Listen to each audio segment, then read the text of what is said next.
Ilagay na natin to sa ref guys kasi naubos na. Ganito be.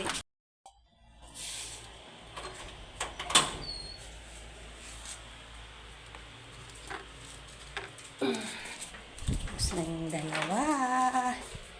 Madaming bumili at lalagyan mo natin sa ref para may malamig.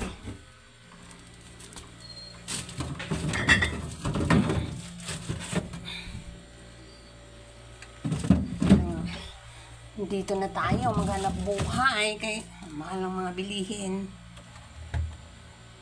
Yan, bili na kayo dito guys. Nandito lahat ang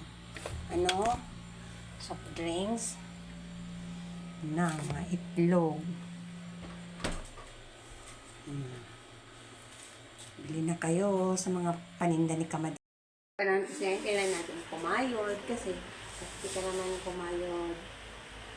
Wala naman magbibigay sa'yo ng pagkain. Kaya sikap at tiyaga talaga.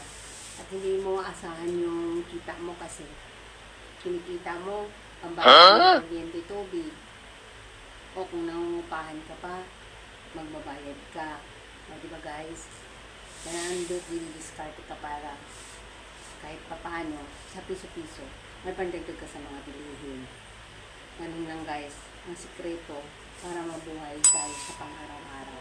At una sa lahat, ipapasalamat ka lang kay Lord sa lahat na binibigay sa iyo. Lahat mo siya pasalamatan kasi galing sa Kanya lahat yan.